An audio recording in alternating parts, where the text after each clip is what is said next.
Cabinet ಕಗ್ಗಂಟು ಇನ್ನೂ ಕೂಡ ಬಗೆಹರಿಯುವ ಲಕ್ಷಣಗಳು ಕಾಣಿಸ್ತಾ ಇಲ್ಲ. ಸಂಪುಟ ವಿಸ್ತರಣೆಗೆ ಇಂದಾದರೂ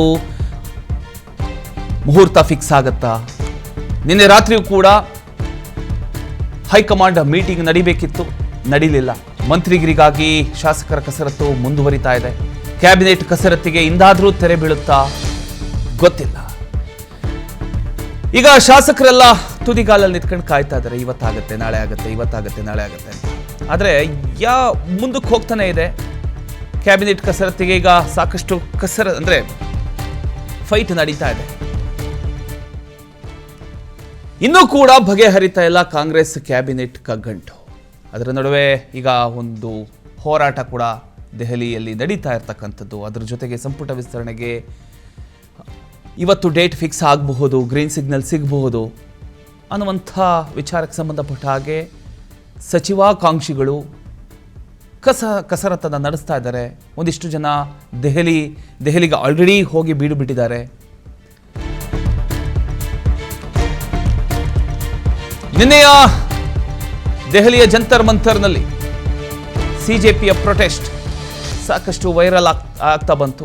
ಯುವಕರ ದಂಗೆಗೆ ಈಗ ಕೈ ನಾಯಕರು ಸಾಥ್ ನೀಡಿದ್ದಾರೆ. ಈ ವೇಳೆ ರಾಹುಲ್ ಗಾಂಧಿ, ಸೋನಿಯಾ ಗಾಂಧಿ ಖಾಕಿ ಅವರನ್ನು ವಶಕ್ಕೆ ಪಡ್ಕೊಳ್ತು. ದೆಹಲಿಯಲ್ಲಿ ಸಿಎಂ ಡಿಕೆ ಶಿವಕುಮಾರ್ ಕೂಡ ಅವರನ್ನು ಕೂಡ ವಶಕ್ಕೆ ಪಡ್ಕೊಳ್ಳಲಾಯಿತು. ಇದೇ ಕಾರಣಕ್ಕೆ ಕ್ಯಾಬಿನೆಟ್ ವಿಸ್ತರಣೆ ಕೂಡ ವಿಳಂಬ ಆಗ್ತಾ ಇದೆ. ಆಗ್ಲೇ ಹೇಳಿದಾಗೆ ಯುವಕರ ದಂಗೆಗೆ ಈಗ ಕೈ ನಾಯಕರು ಒಂದು ಕಡೆ ಸಾಥನ್ನು ಕೊಟ್ಟಿದ್ದಾರೆ. ಅಫ್ಕೋರ್ಸ್ ಡಿಕೆ ಶಿವಕುಮಾರ್ ಕೂಡ ಅವ್ರ ಜೊತೆ ಇರಬೇಕಾಗತ್ತೆ. ಈಗ ಒಂದು ಕಡೆ ರಾಹುಲ್ ಗಾಂಧಿ ಹಾಗೂ ಪ್ರಿಯಾಂಕಾ ಗಾಂಧಿ ಅವರನ್ನ ಪೊಲೀಸರು ವಶಕ್ಕೆ ಪಡ್ಕೊಂಡ್ರು. ಅದ್ರ ಜೊತೆಗೆ ಡಿಕೆ ಶಿವಕುಮಾರ್ ಅವರನ್ನು ಕೂಡ ಪೊಲೀಸರು ವಶಕ್ಕೆ ಪಡ್ಕೊಂಡಿದ್ದಾರೆ. ಅದು ಒಂದು ಕಡೆ ಆಯ್ತಂದ್ರೆ, ಒಂದಿಷ್ಟು ಸಚಿವಾಕಾಂಕ್ಷಿಗಳು ಇದು ಯಾವಾಗ ಇದಕ್ಕೆ ಇತ್ಯರ್ಥ,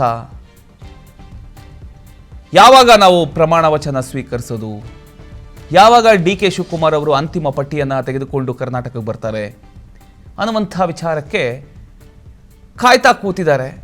ಇಡೀ ಕರ್ನಾಟಕ ರಾಜ್ಯ ಒಂದು ಕಡೆ ಸಂಪುಟ ವಿಸ್ತರಣೆ ಯಾವಾಗ, ಯಾರು ಸಚಿವರಾಗ್ತಾರೆ, ಅವರಿಗೆ ಯಾವ ಖಾತೆ ಸಿಗಬಹುದು, ಅವರು ಯಾವಾಗ ಪ್ರಮಾಣ ವಚನ ಸ್ವೀಕರಿಸ್ತಾರೆ ಅನ್ನುವಂಥ ಒಂದು ಕುತೂಹಲದಿಂದ ಕಾಯ್ತಾ ಇದ್ದಾರೆ. ಇನ್ನೊಂದು ಕಡೆ ದೇಶವ್ಯಾಪಿ ದೆಹಲಿಯಲ್ಲಿ ಜಂತರ್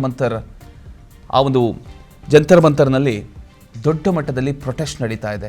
ಆ ಒಂದು ಪ್ರೊಟೆಸ್ಟಿಗೆ ಈಗ ಒಂದು ಕಡೆ ರಾಹುಲ್ ಗಾಂಧಿ, ಪ್ರಿಯಾಂಕಾ ಗಾಂಧಿ, ಡಿಕೆ ಶಿವಕುಮಾರ್ ಎಲ್ಲರೂ ಕೂಡ ಭಾಗಿಯಾಗಿದ್ದಾರೆ. ವಿದ್ಯಾರ್ಥಿಗಳಿಗೆ ಸಾಥನ್ನು ಕೊಡ್ತಾ ಇದ್ದಾರೆ. ಧರ್ಮೇಂದ್ರ ಪ್ರಧಾನ್ ರಾಜೀನಾಮೆ ಕೊಡಲೇಬೇಕು ಅನ್ನುವಂಥ ವಿಚಾರಕ್ಕೆ ಸಂಬಂಧಪಟ್ಟಾಗೆ ಪಟ್ಟು ಹಿಡಿದು ಕೂತಿದ್ದಾರೆ. ಒಟ್ಟಿನಲ್ಲಿ ಇವತ್ತಾದರೂ ಆಗುತ್ತಾ? ಕಾದು ನೋಡಬೇಕಾಗಿದೆ.